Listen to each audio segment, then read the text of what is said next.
सो ये हमारा 20वां वीडियो है इन एल्गोरिदम। और जो प्लेलिस्ट मैंने बना रखी है, अगर ये टोटल 20 जो सीक्वेंस वाइज बना रखे हैं उसको तुम देखोगे, प्लेलिस्ट का लिंक तुम्हें मिल जाएगा, वरना चैनल पर ढूंढ ही लेना। तो हम ग्रीडी टेक्निक शुरू करते हैं आज। ठीक है, और ये सब हम डिस्कस कर रहे हैं नोट्स के थ्रू, तो मैं कोशिश कर रहा हूँ कि तुम्हें फैमिलियर करा सकूँ जो जो पढ़ा है, जो जो तुम पढ़ना चाहते हो उसके लिए। तो बेटर रहेगा कि तुम भी अपने शॉर्ट नोट्स बनाते रहो आफ्टर वॉचिंग कंप्लीट वीडियो। जो तुम्हें लगे कि ये चीज़ें नोट करने लायक हैं, तो वो सब डिस्कस कर सकते हैं। ठीक है, तो ग्रीडी टेक्निक में नोट है कि most of the problem in greedy contain n number of inputs and our objective is to find out subset of inputs which will satisfy our condition and optimize our goal.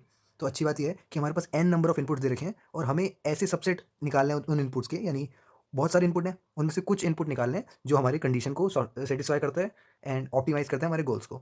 तो जैसे terminologies होती हैं, है ना, हमने previously भी पढ़ी थी कुछ टर्मिनोलॉजीज, है ना, जब हम ये सॉर्टिंग वगैरह देख रहे थे। तो वैसे यहाँ पे भी बेसिक टर्मिनोलॉजीज हैं, जैसे सॉल्यूशन स्पेस क्या होता है, फिजिबल सॉल्यूशन क्या होता है और ऑप्टिमल सॉल्यूशन क्या होता है। तो set of all possible solution over given an number of input is known as solution space. धीरे धीरे जब मैं एग्जांपल कराऊंगा तो तुम्हें समझ भी आ रहा होगा। ठीक है, तो जितने भी सॉल्यूशंस पॉसिबल हैं वो होगा हमारा solution space, that is the universal. Feasible solution कहेंगे जो सेट ऑफ सॉल्यूशन सेटिस्फाई करेंगे कंडीशन को, उसको फिजिबल सॉल्यूशन कहेंगे। ठीक है, ऑप्टिमल सॉल्यूशन क्या कहेंगे, वो फिजिबल सॉल्यूशंस, ठीक है, फिजिबल सॉल्यूशन होना उनका जरूरी है, which will optimise the goal, need not to be unique. ध्यान रखना इस बात का। एग्जाम्पल के तौर पे क्लास के सभी बच्चे जो है वो सॉल्यूशन स्पेस हैं। फिजिबल सॉल्यूशन क्या है, जो 90 से ऊपर मार्क्स लाए हैं, मगर मुझे सिर्फ 5 बच्चे चाहिए, तो वो ऑप्टिमल सॉल्यूशन हो गया। होप तुम्हें समझ में आया होगा। एप्लीकेशन की बात करते हैं। एप्लीकेशन देखो, इसके अंदर ग्रीडी टेक्निक्स के अंदर हमारे पास 6 एप्लीकेशन आती है। Knapsack, job sequence, sequencing with deadline, Huffman coding, optimal merge pattern, minimum cost spanning tree that is Prim's and Kruskal, और सिक्स्थ है single sort source shortest path, BFT, डिजिस्ट्रा और बेलमन फोर्ड। ठीक है, ये सब है, हम वन बाय वन चलते हैं। और जैसे तुम्हें याद होगा कि जब मैंने डिवाइड एंड कनकर के टाइम पे बताया था, है ना, डिवाइड कनकर कंबाइन वगैरह बताया था, उसके बाद एप्लीकेशन बताई थी, और उसके लिए मैंने इतनी सारी वीडियोस बना दी और इतनी लंबी एक्सप्लेनेशन दी। ऐसा कुछ नहीं होगा, इसमें कम कम एक्सप्लेनेशन है। और मैं सोच रहा हूँ इस आज ही हम एटलीस्ट ये चारों ही एप्लीकेशंस कर लें। ठीक है, जितना ज़्यादा तो हो नहीं पाएगा, मगर कोशिश करेंगे ऑप्टिमल मर्ज पैटर्न तक हो जाए। तुम्हें समझ में आना चाहिए और तुम्हारा अंडरस्टैंडिंग क्लियर होनी चाहिए, क्वेश्चन लगा पाओ तुम, बस इतना हमारा एम रहेगा। तो आओ फिर नैपसैक से शुरू करते हैं। नैपसैक एक सैक मतलब जैसे बोरी को बोलते हैं ना, तो एक बैग है। और मान लो कि ये हमारे पास एक घर है, घर के अंदर अलग अलग तिजोरी रखी है। मैं तुम्हें अपनी देसी भाषा में समझाने की कोशिश कर रहा हूँ। तिजोरी रखी है, तिजोरी में सामान रखा है जिसका कुछ वेट है और कुछ प्रॉफिट है। ठीक है, अब सोना जो होता है वो अलग अलग है, तो जेवर अलग अलग तरीके के रखे गए हैं 4 डब्बों में, ऑब्जेक्ट 1 से लेकर 4 तक। और इसका वेट है 8, इसका प्रॉफिट है 150। ठीक है, वेट क्यों बता रहा हूँ, भारी भी तो है, क्योंकि चोर जो है ये एक चोर है। ये एम नाम से चोर नहीं है, एम जो है वो चोर के थैले का वजन है। मतलब चोर का जो है बैग के अंदर भर के जाएगा, तो मैक्सिमम वेट जो कैरी करेगा उसका बैग 25 kg होगा, है ना, कि वो तेजी से भाग भी पाए, कोई पकड़ ना ले और उसका बैग भी ना फटे। तो इसलिए एम की वैल्यू यहाँ 25 दे रखी है, that is the maximum weight. तो अब हमारे पास इन सामान में से हमको क्या करना है, मैक्सिमम प्रॉफिट वाले सामान चुराना है। ठीक है, हमको नहीं, उस चोर को चुराना है। चोरी करना गलत बात है, मैं कोई ऐसा मोटिव नहीं है, ठीक है, जो तुम्हें गलत शिक्षा देना। डब्लू हमारा 8 है, यानी इसका 8 वेट है और प्रॉफिट 150 है। Similarly 5 weight 100 profit, 12 weight 180 profit, 10 weight 140 profit. ये चारों ऑब्जेक्ट्स का है। सेकंड थिंग इज कि फ्रैक्शन ऑल्सो अलाउड। इसने बोला कि तुम फ्रैक्शन में सामान उठा ले जा सकते हो, अभी बताऊंगा कैसे। ठीक है, तो फर्स्ट ऑफ ऑल हम देख लेते हैं टोटल वेट कितना है इन सबका। तो आया तो 35 है, हमारा तो भाई 25 है। हमारा मैक्सिमम 25 है, टोटल 35। इसका मतलब ये तो कंफर्म है, सब नहीं उठा सकते। और क्या उठाना है, ऐसा चीज़ उठाना है जो मैक्सिमम प्रॉफिट दे सके, दिस इज द थिंग। ठीक है, तो ऑब्जेक्ट 1 का हमने क्या करा, 8 वेट है, इतना प्रॉफिट है, तो मान लो एक का कितना होगा 18.6। फिर आए 5 वेट था, इतना प्रॉफिट था, तो एक का कितना होगा 20। तो सिमिलरली एक का 15, एक का 14। तो हमने नंबरिंग कर ली कि हाँ ठीक है, सबसे ज़्यादा प्रॉफिट यहाँ हो रहा है, सेकंड नंबर पे यहाँ हो रहा है, थर्ड नंबर पे यहाँ हो रहा है, फोर्थ नंबर पे यहाँ हो रहा है। तो कोशिश करेंगे कि अगर भले ही बैग के अंदर कम सामान आए, ये फर्स्ट सेकंड थर्ड में से सबसे ज़्यादा फर्स्ट में से आएगा, फिर सेकंड, है ना, समझ रहे होगे। तो ये चीज़ को मद्देनजर रखते हुए हम क्या करेंगे कि हम यहाँ डैश डैश डाल दिया, ये X1 X2 X3 X4 यानी वो तिजोरी के वो हैं, बॉक्स ऑब्जेक्ट्स हैं, है ना। तो हमने यहाँ पे क्या करा, एम हमारे पास 25 है, प्रॉफिट हमारे पास फिलहाल 0 है। एम इज द, मैंने बोला कि बैग कितना कैरी कर सकता है। ठीक है, upper limit of the weight हम कैरी कर सकते हैं सोने का। ठीक है, मान लो बहुत सारे ब्रिक्स हैं, ऐसे समझ लो, सोना, एल्यूमिनियम, प्लेटिनियम जो भी है। तो पी इक्वल टू प्रॉफिट 0 है। इनिशियली उसने क्या करा, सबसे पहली नज़र हमारी इस पर रहेगी, यार ये सबसे मस्त चीज़ है। उसने बोला 5 वेट है, ठीक है सब उठा लो। तो उसने 5 का एक उठा लिया, आया 20। 5 का एक ही उठा सकते हैं ना भाई, एक ही तो है। और प्रॉफिट कितना हुआ उसके पास, 100 था प्रॉफिट। तो 0 प्रॉफिट, इनिशियली उसके बैग में कुछ नहीं था, मगर 100 डले तो 100 हो गया। बड़ी सिंपल सी लॉजिक है। सेकंड नंबर पे क्या आएगा, ये, अरे बहुत, अभी बहुत जगह है ना, कहते हैं नई जगह है, वो कहते हैं बहुत जगह है। तो 20 है, तो यहाँ पे 8 उठा लो भाई, सब सारा उठा लिया, कितना प्रॉफिट हुआ, 150 ऐड हो गया। बात समझ में आ रही है। सेकंड थिंग इज, यहाँ से उठाया, यहाँ से उठा के देखा, तो ठीक है 12 है, 12 में से 12 गया 0, तो कैपेसिटी ओवर हो गई। और यहाँ 12 की वजह से 180 जो है प्रॉफिट ऐड हुआ, है ना, ये क्यूमुलेट हो रहा है। तो 430, तो maximum profit, this is the optimise solution, given chance to the best. बहुत इंपॉर्टेंट है। मैं दुखी हो जाता हूँ जब हमारे कॉलेज के बच्चों को, जो उनको डिजर्व करते हैं, जो अच्छी कंपनीज जो अच्छे पैकेजेस को डिजर्व करते हैं, उनको नहीं मिल पाता just because of the college they are taking. ठीक है, क्योंकि वो वहाँ तक पहुँच ही नहीं रहे हैं। उनकी सॉर्टिंग IIT, NIT, है ना, ट्रिपल IITs, यहाँ पे फिर बिट्स हो गया, बिट्स भी अपने ही लेवल का है ना। तो टायर 3 कॉलेजेस पे आ ही नहीं रहे हैं, तो इसलिए कहना है कि यहाँ रहो, यहाँ रहो, यहाँ रहो। ठीक है, यहाँ रहो, मैक्सिमम मतलब बेस्ट यहाँ रहो, कोई नहीं होता, यहाँ आ जाओ बस। ठीक है, तो हमने क्या करा, given chance to the best, best को चांस पहले दिया। ठीक है, थोड़ा इसलिए बोल रहा हूँ, प्लेसमेंट का टाइम चल रहा है इस वजह से।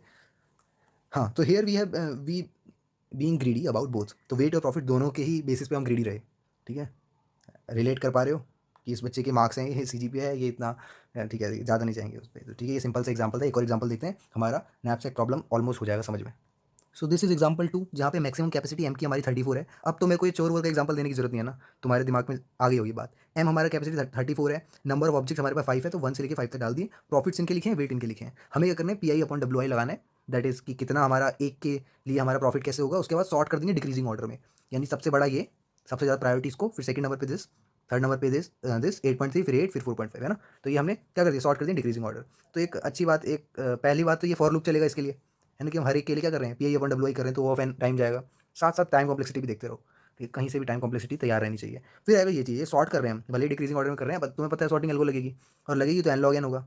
ऑर्डर क्या होगा, n log n होगा, और it can also be n² depend upon algorithm. Algorithm पे डिपेंड करता है, मिनिमम मान के चलते तो n log n लगेगा, मैक्सिमम n² भी जा सकता है। फिर टॉकिंग अबाउट M, अभी हमारे पास कितना है, बैग के अंदर वेट डालने की क्षमता 34 है, प्रॉफिट फिलहाल 0 है। सबसे पहले हम किसको देंगे, अब यहाँ देखो फ्रैक्शन, जो तुम मैंने ऊपर बताया था, फ्रैक्शन ऑल्सो अलाउड, यहाँ पे देखो फ्रैक्शन आ रहा है, मैं बता दूँ कैसे आया। First of all the priority is this, 70 है ना प्रॉफिट, और कितना वेट 4 है, तो हम क्या करेंगे, 4 वेट, 34 में से 4 माइनस करा 30, प्रॉफिट डाला 70, तो 70 आ गया बैक के अंदर। टॉकिंग अबाउट दिस, ठीक है, 40 3, तो यहाँ 3 हटाया, यहाँ 40 ऐड करा। अगला यहाँ पे 12 हटाया और 100 ऐड करा। बाकी तुम समझ रहे हो, आखिर तक जाते जाते, चलो मैं कर ही देता हूँ यार, फिर तुम बोलो। हाँ, फिर क्या बात हुई, 12 हटाया, 100 ऐड करा। उसके बाद फोर्थ नंबर पे 10 हटाया, 80 ऐड करा। देखो 15 बचा, तो 15 में से 10 हटाया और 80 ऐड कर दिया। देखो सब क्यूमुलेटिव हो रहे हैं ये, है ना। क्यूमुलेटिव फ्रीक्वेंसी पढ़ा था ना तुमने, जो प्रीवियस फ्रीक्वेंसी को भी ऐड करता है, कहाँ पढ़ा था हमने, क्लास 11 12 के में, स्टैटिस्टिक्स में, है ना। तो यहाँ पे आखिरी वाला देखो, अब क्या हुआ, यहाँ बच्चे 5 हैं, और मुझे करना है क्या, बैक को ज़्यादा से ज़्यादा फुल। तो हम यहाँ क्या करेंगे, आखिरी में जो बचा वो 50 पे 11 थे, मतलब वेट 11 का लगने वाला था, हमें 5 ही चाहिए, तो 5 बटे 11 कर लेते हैं। फ्रैक्शन इज अलाउड, ठीक है, अगर क्वेश्चन में बोल रहे हैं तो, वरना हम क्या करेंगे, फ्रैक्शन ले नहीं सकते तो यहीं तक रुक जाएंगे, कोई बात नहीं, 5 की जगह खाली बच गई, है ना, ऐसा कर सकते हैं। मगर यहाँ फ्रैक्शन अलाउड करें तो 5/11, तो देखो सबको एक एक लिया, मगर यहाँ पे 5/11 लेना पड़ा, और बिकॉज ऑफ दिस रीजन ये 50 का भी 5/11 हुआ, तो आंसर इज दिस। ठीक है, ये आंसर जो है टोटल है, तो मैं ऐसे नहीं फिर से सबको ऐड करना, नहीं, दिस इज द फाइनल, और ये O ऑफ n में होगा। तो इन टोटल जो होगा O of n plus O of n plus n log n, सबसे बड़ा कौन, n log n, तो this is the every case में इन टोटल हमारा टाइम कॉम्प्लेक्सिटी आ गया, क्योंकि सॉर्टिंग रिक्वायर्ड है। देखो नैपसैक प्रॉब्लम था ना, इजी हो भी गया, 2 एग्जांपल समझाए और तुम अब कर पाओगे। ऐसे ही क्वेश्चन आते हैं न्यूमेरिकल टाइप, कि तुम्हें दे रखा होता है वेट वगैरह की वैल्यूज, प्रॉफिट की वैल्यूज, और तुम्हें पता लगाना होता है। आगे बढ़ते हैं, job sequencing with deadline, so this is the another one. देखिए हमारा ग्रीडी टेक्निक का सेकंड पार्ट ही आता है एप्लीकेशन में। तो यहाँ पे कुछ जॉब सीक्वेंसेस तुम्हारी OS यानी ऑपरेटिंग सिस्टम की यादें ताज़ा कर देंगी, जब वो first come first serve, FCFS, है ना, और क्या था, टाइम क्वांटम वाला भी था, फीफो तो हो गया, है, तुम आइडिया लगा पा रहे हो गया मैं किसकी बात कर रहा हूँ। तो वो सारी चीज़ें हैं ना, SJFS वाली, शॉर्टेज जॉब फर्स्ट, उन सबको वो सब अलग हैं, ये जो है सिमिलरिटी रखती है, मगर एग्जैक्टली सेम नहीं है। तो जॉब सीक्वेंस विद डेडलाइन जो है, इन 4 चीज़ों को मद्देनजर रखती है। पहला सिंगल CPU है, सिंगल CPU पे बेस्ड है। Second is each job need 1 unit execution time, हर किसी का एग्जीक्यूशन टाइम क्या है, सेम है, 1 यूनिट। बहुत इंपैक्ट डालती है ये वाली लाइन। ये थोड़ा सा ऐसे ही रफली दिमाग में रखो, जैसे एग्जाम्पल देखेंगे नीचे वाले, तुम्हें क्लियर होता रहेगा, अच्छा अच्छा समझ में आ रहा है। नो प्रियम्पशन, यानी प्रियम्पशन होता है बीच में रोकना, प्रियम्प्ट कर रहे हैं, रोक रहे हैं भाई प्रोसेस को, कि तुम रुक जाओ, प्रायोरिटी वाली पहले जाएगी। यहाँ नो प्रियम्पशन है, ऐसा कुछ नहीं हो सकता, एक ही तो यूनिट है, क्यों प्रियम्प्ट कर रहे हो, चलने दो। Each job arrive same time. Fourth one is her job एक ही टाइम पे आ रही है, सारी की सारी जॉब 0 पे ही आ गई। ठीक है, अब आते हैं एग्जाम्पल पे, जॉब सीक्वेंसिंग विद डेडलाइंस। तो देखो एग्जाम्पल 1, ठीक है, हम चाहे इसके 2 एग्जाम्पल देखेंगे, मगर तुम्हें क्लियर हो जाएगा। एन हमारा 4 है, यानी 4 जॉब है। प्रॉफिट्स की बात करें, हर किसी का प्रॉफिट दे रखा है। डेडलाइंस की बात करें, डेडलाइन देखो यहाँ क्या है, 2 1 2 1, समझो इस बात को। ठीक है, यहाँ पे हमारा चक्कर क्या है, कि भले ही सब एग्जीक्यूशन के लिए 1 यूनिट ले रही हैं, मगर डेडलाइन इनकी 2 है। ऐसा कुछ समझ लो कि सब 1 सेकंड में खत्म हो जाएंगे, मगर इसको 2 मिल रही है, इसको 1, इसको 2, इसको 1, मतलब इसके इसके बाद जीवन जीने के 2 सेकंड है। समझ रहे हो, मतलब पहले सेकंड में तुम नहीं जिया, इसको जीने का हक नहीं दिया, तो दूसरे सेकंड में हो जाएगा। सो यहाँ हम क्या करेंगे, सीक्वेंसिंग मैटर करती है, और फीसिबल सॉल्यूशन ढूंढने की कोशिश करेंगे। मतलब 1 सेकंड इन दोनों के पास है, तो ये क्रिटिकली है। मतलब अगर इनको 1 सेकंड के अंदर नहीं नहीं काम करा गया इस पर, और एक टाइम पे एक काम होगा, है ना, तो देखना पड़ेगा कि प्रॉफिट किस में ज़्यादा मिल रहा है। कुछ हम कुछ प्रॉफिट छोड़ भी सकते हैं, तो वो चक्कर भी है। सीक्वेंसिंग क्या करती है, मैटर करती है। फिजिबल सॉल्यूशन देखो, यहाँ पे जॉब्स दे रखी हैं। अगर फिजिबल सॉल्यूशन में J2 कॉमा J1 डाल रहे हैं, यानी पहले हम J2 कर रहे हैं फिर J1 कर रहे हैं, ठीक है, क्योंकि J2 जो है वो पहले नंबर पे होनी चाहिए डेफिनेटली। सीक्वेंसिंग मैटर कह रहा हूँ, मतलब J1 को पहले करना, J2 को बाद में, दिस इज अनदर सीक्वेंस, ठीक है। देखते हैं पहले, देखो J2 को पहले करा, यानी हाँ ठीक है, ज़रूरी था इसको पहले करना, पहले सेकंड में, फिर J1 को बाद में कर दिया, क्योंकि 2 सेकंड थे इसके बाद, तो दूसरे सेकंड में J1 का काम कर दिया। तो इन टोटल कितना हुआ, इन दोनों को ऐड कर दो 220। वहीं अगर हम J2 को J1 को पहले रख दें और J2 को बाद में, तो क्या ये पॉसिबल है? नहीं। J1 तो चलो हो जाएगा, क्योंकि इसके बाद 2 सेकंड थे, मगर J2 बेचारा एक ही सेकंड थे। जब आप J1 कर रहे होगे ये तभी मर जाएगा। समझ में आ रही है बात? तो ये सब फिजिबल नहीं है। सिमिलरली ऐसे ही J4 को पीछे रखा, तो देखो 1 सेकंड था, यहाँ पीछे कैसे रख दिया, तो ये फिजिबल नहीं है ये दोनों। टॉकिंग आउट आगे, तो J4 और J3, J4 देखो फिर J3, हाँ कर सकते हैं, पहले ही हो जाएगा फिर ये हो जाएगा, तो 280 आ गया। Similarly J1 J3 J3 J1, ये दोनों क्या है, इनका सेम रहा आंसर, मगर देखो दोनों के बाद 2-2 सेकंड थे, तो ठीक है, पहले किसको कर दिया फिर इसको कर दिया, कोई दिक्कत नहीं, है ना। तो ये क्या है, ऑप्टिमल सॉल्यूशन आ रहे हैं। देखो अब तुम सब में कैलकुलेट करोगे तो ऑप्टिमल सॉल्यूशन, अभी तो मैं तुम्हें मैनुअली करके बता रहा हूँ, है ना। ये काम क्या है, मैनुअली। अभी शॉर्टकट मेथड बताऊंगा जिसमें ऐसा नहीं करना पड़ेगा, क्योंकि मान लो बहुत ज़्यादा जॉब्स हैं तो कब तक करते रहोगे ऐसे कॉम्बिनेशन निकाल के। तो ऑप्टिमल कितना आ गया, 350, क्योंकि सही बैठ रहे हैं, है ना, सबसे ज़्यादा आ रहा है। तो ऑप्टिमल सॉल्यूशन आ गया J1 J3 J3 J1, जो भी ले लो। तो यहाँ पे क्या हुआ, पहली बात तो J1, हाँ एक और चीज़ है, एक तो डबल डबल वाले कॉम्बिनेशन, मान लो एक सिंगल वाले कि हम कोई जॉब नहीं करते हैं, सिर्फ J1 करते हैं, चलो 150 का फ़ायदा मतलब 150 ही मिलेंगे। ऐसे करके भी आएगा, मतलब सिंगल सिंगल अगर ट्राई करें J1 J4 J2 J3 इन सब का, तो सिंगल सिंगल के भी कम, इससे भी कम पैसे होंगे वो, तो लेस प्रॉफिट होगा। और नो प्रॉफिट ऐसा केस भी हो सकता है कि भाई कोई काम नहीं करा, कुछ ऐसे भी तो बच्चे होते हैं जो कुछ करते नहीं है, तो वो नो प्रॉफिट के इसमें आते हैं। तो हमारे पास 6 फिजिबल सॉल्यूशन हो गए फॉर 2 जॉब्स, ठीक है, 6 फिजिबल सॉल्यूशन हो गए, 3 ऊपर 3 नीचे, है ना, 2 जॉब्स के लिए, और 4 फिजिबल सॉल्यूशन हो गए 1 जॉब के लिए, और 1 फिजिबल सॉल्यूशन हो गया 0 जॉब के लिए। तो टोटल कितने फिजिबल सॉल्यूशन हो गए, 11 फिजिबल सॉल्यूशन हुए, ठीक है, बात समझ में आती है। मगर ऑप्टिमल कौन सा हुआ, ये वाला। This is the difference between feasible and optimal solution. देखो अब समझा भी दिया तुम्हें, ग्रीडी मेथड को क्या क्या लॉजिक लगता है। अब शॉर्टकट मेथड देखते हैं। शॉर्टकट कहते हैं मेरी कुछ शर्तें हैं, पहले फाइंड मैक्सिमम डेडलाइन, है ना। यहाँ पे कितनी है, 2 है, मैंने बताया ना 2 सेकंड मैक्सिमम, सेकंड बोल रहा हूँ ऐसे यूनिट बोल लो, ज़्यादा क्लियर होता है। 2 सेकंड इज द मैक्सिमम। तो पहला क्या शर्त है इसकी, भाई मैक्सिमम डेडलाइन बताओ। सेकंड शर्त है कि if start from left all will fight, if start from right two will fight. देखो कितनी अच्छी बात है। हम क्या करते हैं, हमेशा हमारी आदत है लेफ्ट से शुरू करना, एरे में लेफ्ट से शुरू करना, मगर यहाँ पे क्या होगा, लेफ्ट पे क्या होगा, 1 सेकंड होगा, और 1 सेकंड पे यानी सारी जॉब 1 जॉब 2 जॉब 3 जॉब 4 सारे जॉब क्या कर रहे हैं, फाइट कर रहे हैं, मेरे को ले मेरे को ले मेरे को ले। नहीं, मैं चाहता हूँ कि जो जो लंबी रेस का घोड़ा है, यानी जो 2 सेकंड तक टिक पाएगा, मैं वहाँ से शुरू करूँ। तो हमेशा राइट साइड से क्या होगी, कम भीड़ होगी। समझ में आया। तो start from RHS as less competition. कम भीड़ लेस कॉम्पिटिशन क्या दर्शाता है कि हमें इतनी कैलकुलेशन कम करनी पड़ेगी, टाइम बचेगा, ठीक है। फिर बात आती है यहाँ पे हमने J3 को डाला, कम भीड़ में क्या था, J3 था। क्यों था, start from RHS less competition, और 2 slot cause maximum deadline is 2, ठीक है। एक बार मैं थोड़ा सा ऊपर कर रहा हूँ तुम्हें दिखाने के लिए कि ये क्यों लिया हमने J3 को। तुम खुद ही बताओ J1 और J3 में से कौन सा लोगे, जब ये 200 का है और दोनों ही 2 सेकंड ले रहे हैं, तो better, this is the better ना। तो यही चीज़ को मद्देनजर रखा, तो मैक्सिमम प्रॉफिट आ गया। तो what ever left out is penalty, हाँ जो भी बचा वो पेनल्टी है। यानी मैं J1 और J3 जॉब कर पाया, बाकी की 2 जॉब का क्या हुआ, इतने तो गए ना। तो this profit I not able to make, तो दिस वजह से 150 इज़ द पेनल्टी। बाकी मैक्स प्रॉफिट तो 350 का है भाई। यहाँ देखो एग्जाम्पल 2 देख लेते हैं, यही जॉब सीक्वेंसिंग का। जॉब हमारे पास 1 से लेकर 7 तक है, हर किसी का प्रॉफिट दे रखा है, हर किसी की डेडलाइन दे रखी है। अब तुम्हें मैंने शॉर्टकट भी बता दिया है, ठीक है। तो यहाँ पे देखो तुम, हर किसी की क्या डेडलाइन है, मैंने क्या बोला, सबसे मैक्सिमम डेडलाइन कितनी है, 6 है। तो कितने डब्बे बनेंगे, 6 डब्बे बनेंगे, बनाए गए। शुरू कहाँ से हुआ, लेफ्ट से या राइट से, बोलो राइट से, तो यहाँ से शुरू हुआ। कौन सी चीज़ आएगी यहाँ पे, छठे नंबर पे तो भाई साहब J1 ही है, J1 डाला गया, ठीक है। उसके बाद क्या, 5वें नंबर पे कोई है, किसी में दम नहीं था, ठीक है भैया। क्या चौथे नंबर पे कोई है, हाँ 2 लोगों में लड़ाई है, मगर कौन जीतेगा इस लड़ाई में, ऑब्वियसली J3, क्योंकि ये भाई साहब प्रॉफिट ज़्यादा दे रहे हैं, डाला गया J3 को। फिर आया J4 तीसरे नंबर पे, रीज़न बीइंग क्योंकि तीसरे नंबर पे कंपटीशन 20-30 का तो पड़ ही रहा है, मगर J4 भैया सह सकते हैं इतना, है ना, क्योंकि वो 4 सेकंड वाले घोड़े हैं, तो बंदा लंबा टिकेगा और साथ में प्रॉफिट ज़्यादा दे रहा है। आगे J4 दूसरे नंबर की लड़ाई में कौन कौन आ गया, ध्यान देना हमेशा। 85 तो है ही, मगर साथ में 30-20 भी है। अब ये छोटे हैं तो इनको कंसीडर नहीं कर रहे हैं, 85 को ज़्यादा कंसीडर कर रहे हैं। J7 टॉकिंग अबाउट 1 सेकंड के लिए, तो 1 सेकंड में 60 भी है रेस में, और वो बचे वाले सब हैं, तो 60 इज द आंसर, क्योंकि यही ज़्यादा है ना। समझ रहे हो कोइंसिडेंस क्या हो रहा है। तो हर एक को पता लगाने के लिए हमें हर बार फॉर लूप चलाना पड़ रहा है एन तक, है ना, O of n O of n O of n O of n, है ना। और यहाँ पे जगह खाली पड़ रही है, तो ये काम तुम लेट क्यों कर रहे हो, यहाँ भी आके कर सकते हो। मतलब तुम्हें समझ में आ रहा है, जब जगह खाली है तो इस जॉब को कर लो यार एक बार में। यहाँ ऐसा नहीं कि रेस्ट चाहिए होता है कोई जॉब करने के लिए, नहीं। यहाँ J1 को ले आओ, कोई दिक्कत नहीं। जो लेट लेट हो रहा था काम, वो जल्दी हो जाएगा क्योंकि जगह खाली है। तो प्रॉफिट क्या हुआ, इन सबका प्रॉफिट जो है ऐड कर दिया गया। Optimal sequence, optimal sorry optimal लिखा है यहाँ, ठीक है। ऑप्टिमल सीक्वेंस क्या हुआ, J6 J7 J4 J3 J1, है ना। और पेनल्टी क्या हुई, जो रह गई, दैट इज J2 और J5, तो 20 + 30 इज द पेनल्टी। फिर कह रहे हैं if consider J3 and J4 together then J3 will win cost profit more. बता दिया ना मैंने तुम्हें, इन दोनों 4-4 के थे, मगर कौन सा ज़्यादा बढ़िया लगा, क्योंकि ये प्रॉफिट इसका ज़्यादा है। और J1 can shift from 6 to 5th, बता दिया रीज़न, है ना। काम तो करना ही है। इसके बाद 6 सेकंड है तो इसका मतलब जरूरी थोड़ी 6 सेकंड में करेगा, 5वें पे कर लो भाई। कर तो वो 1 पे भी सकता था, मगर हमें फिर अरेंजमेंट करने में दिक्कत आती। अगला एग्जांपल देखो, फिर ये खत्म करते हैं, फिर हफमैन शुरू करेंगे। यहाँ क्या हुआ, एन हमारे पास 9 दे रखा है, डाल दिया। अच्छा यहाँ देखो मैंने थोड़ा क्या करा कि मैं काटा पीटी ना हो, तो तुम्हें समझ अंडरस्टूड है यार। ये जॉब 1 ऊपर आएगा, प्रॉफिट नीचे आएगा। असल में मैंने 100 पहले लिख दिया था, फिर मैं कुछ कर भी नहीं पाया, तो मैंने सोचा कि कर देता हूँ, इतना अंडरस्टूड है यार, बीटेक के बच्चे हैं। ठीक है आगे बढ़ते हैं। प्रॉफिट हो गया, डीएल इज द डेडलाइन। तो पहले क्या करना है, arrange all job in decreasing order of profit. देखो इंटरेस्टिंग बात है, बहुत ज़्यादा इंटरेस्टिंग बात है। किस ऑर्डर में अरेंज करना है, तुम ट्रिक देख रहे हो हमारी, मतलब हमें बार बार ट्रैवर्स करना पड़ रहा था, बार बार ट्रैवर्स करना पड़ रहा था कि भाई साहब आप छोटे हो, भाई साहब आप छोटे हो, भाई साहब आप छोटे हो, मतलब छोटे कह रहा हूँ, बड़े हो, मतलब समझ रहे हो, मतलब डेडलाइन आपकी ज़्यादा है और प्रॉफिट आप ज़्यादा ले रहे हो, ऐसा करके कुछ तो हर बार पूछना पड़ रहा था। इस बार क्या करेंगे हम, arrange all job in decreasing order of their profit, ये करेंगे ऑफ एन जी एन मतलब एन लॉग एन, और सॉर्टिंग कहलाता है ये। तो हमने क्या करा, प्रॉफिट के बेसिस पे देखा गया, तो प्रॉफिट किसका ज़्यादा, देखो देखो देखो भाई साहब 150 दिख रहा है ये। उसके बाद कौन दिख रहा है, उसके बाद 100 दिख रहा है, ठीक है ये 100 नीचे है, ठीक है समझ लेना इतना। फिर उसके बाद कौन दिख रहा है, फिर उसके बाद 90 दिख रहा है। ऐसे करके अरेंज कर लो यार, तुम्हें पता है डिक्रीजिंग ऑर्डर कैसे लगाते हैं, तो ये कर दिया अरेंज।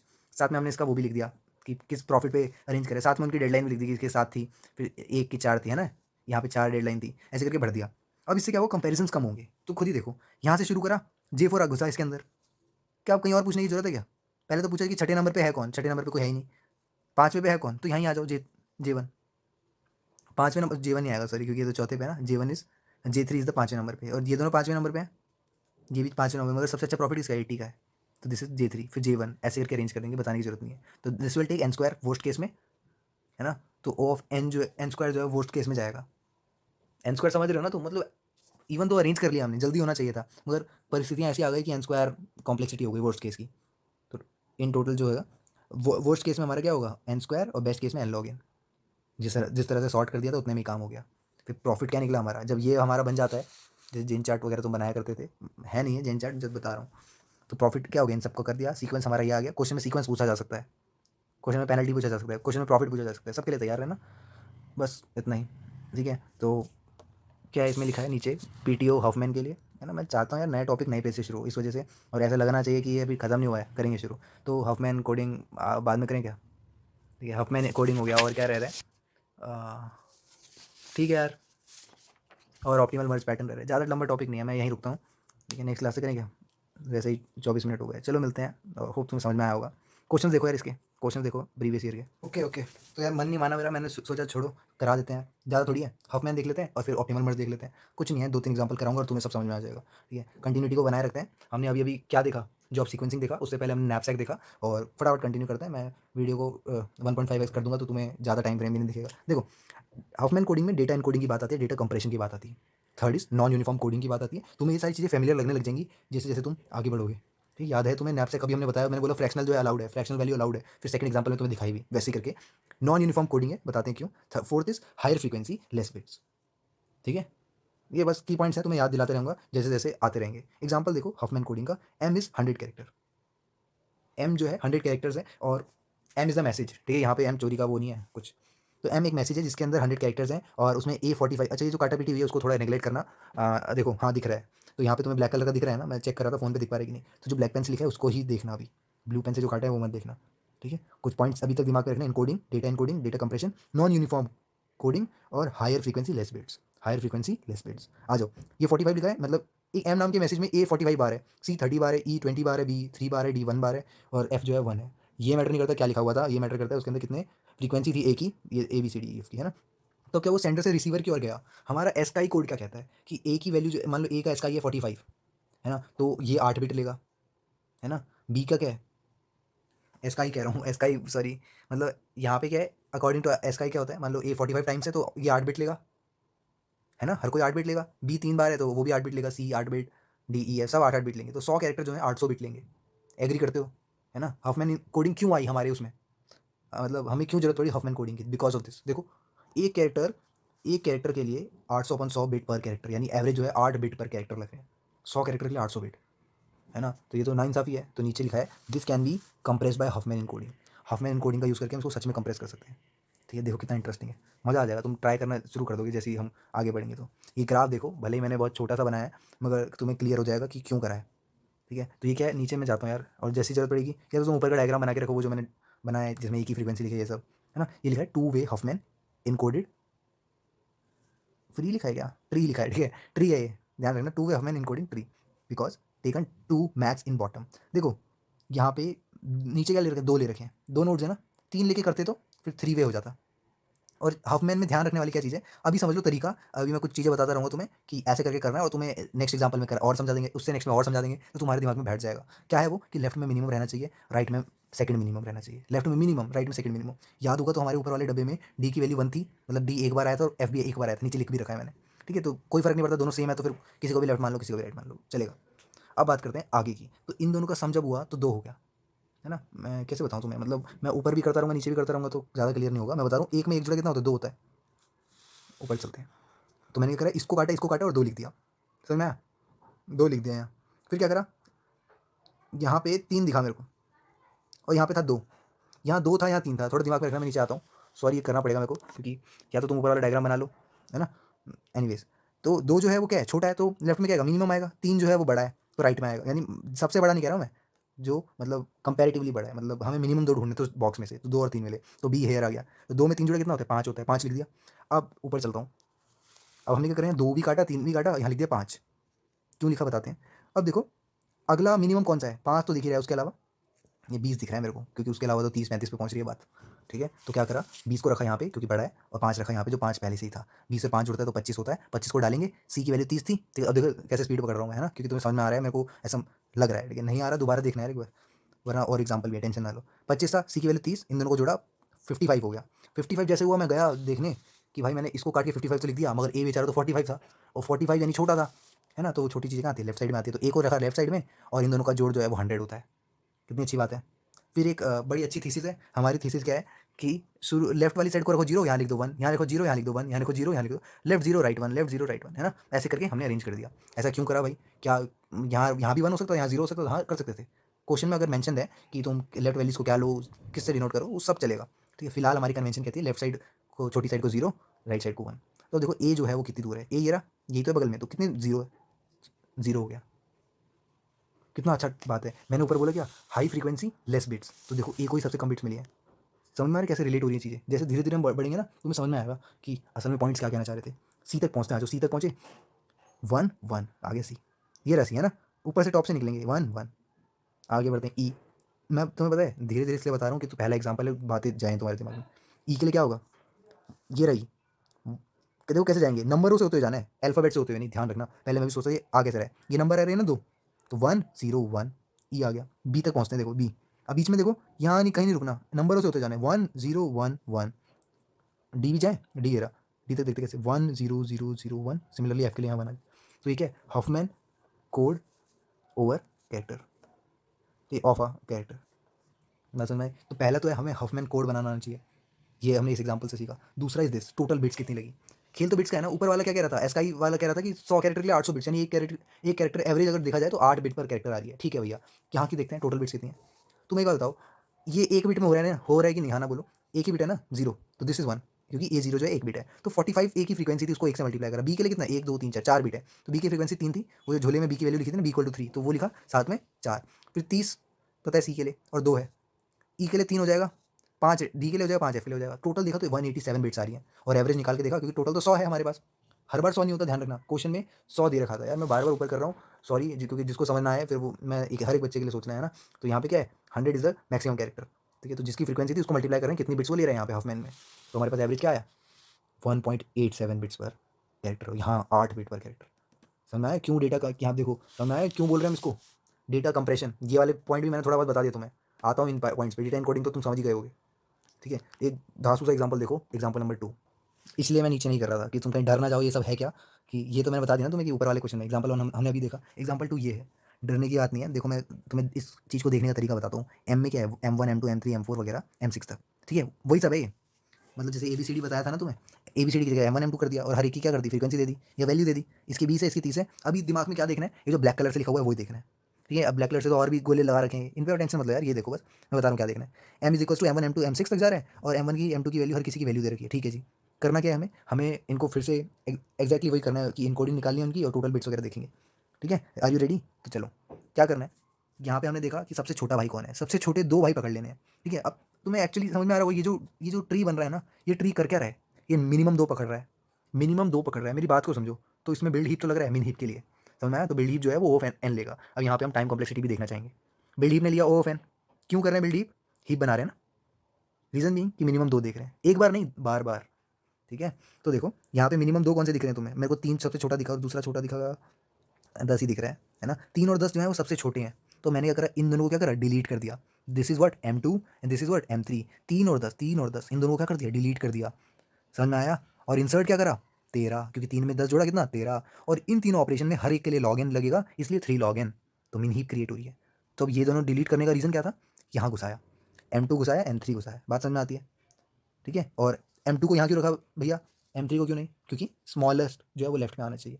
तो ठीक है, 3 यहाँ पे आ गया, 10 यहाँ लिख दिया, बात समझ में आती है। 13 जो इनका सम है तो ऊपर कर दिया। ओके ओके, अब सब चीज़ ओके है ना। 13 को यहाँ रख दिया, अभी काटा नहीं, काटा किसको, 3 और 10 को ही काटा, ये मैंने एक्स्ट्रा काट दिया कि तुम्हें बताने के लिए ये वैल्यू कट रही है।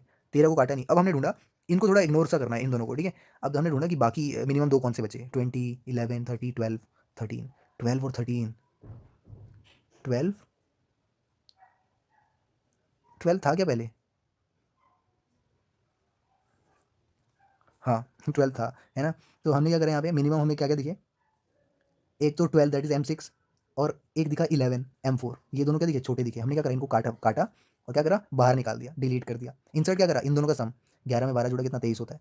मगर एक चीज़ देखने लायक थी, क्या ये रिलेट कर रहे हैं इस पिछले वाले से, देखो कैसे, यहाँ देखो M4 और M6 के लिए अलग से बनाना पड़ा क्योंकि इनका कोई रिलेशन नहीं है ना। M2 और M3 रिलेट कर रहे हैं, ऐसा थोड़ी 13 क्यों नहीं रिलेशन है, क्योंकि 13 जो है वो सेकंड मिनिमम भी नहीं है और फर्स्ट मिनिमम भी नहीं है। फर्स्ट मिनिमम इज 11 क्योंकि सबसे छोटा है, अभी तक जो बचे हैं उनमें से इनको नेगलेक्ट करके चलना है, और सेकंड मिनिमम इज 12। तो 11 और 12 को करा, इनका जोड़ा है 23 और 23 को यहाँ गोला बना के रख दिया, बाकी इनको काटा। ठीक है, तो थोड़ा दिमाग में रखना कि हमने किस किस को काट दिया है और हमें किन को चुनना है।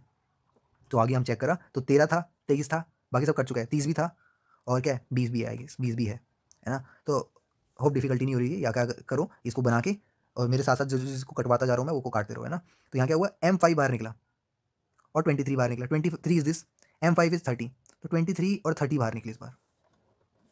और अंदर क्या गया, 23 + 30 दैट इज 53, है ना। तो हमने क्या करा, M5 और 23 को बाहर निकाल दिया। अब 23 तो ये था, बात समझ में आती है, M5 ये था, 23 बड़ा है 30 बड़ा है, 30 बड़ा है तो राइट साइड में क्या आएगा, ये आएगा, इन दोनों को जोड़ा 53 आ गया। बात समझ में आई, आगे बढ़ते हैं। 53, अब बाकियों को कंपेयर करो, बाकी कंपैरिजन करा तो सबसे छोटा क्या आया, 13 आया। 13 को कैसे बोल सकते हैं, ये तो सबसे छोटा ही है। फिर 20 भी है सेकंड छोटा, तो 30 20 को निकाला गया अब, है ना। तो M1 दैट इज 20 और 13 इन दो को निकाला गया और 33 अंदर डाला गया, 33 को अंदर डाला गया, तो वही चीज़ करें यहाँ पे, 13 और M1 दैट इज 20 इन दोनों को जोड़ा गया, 33 अंदर डाला गया। फिर एट द एंड बचता है हमारा वट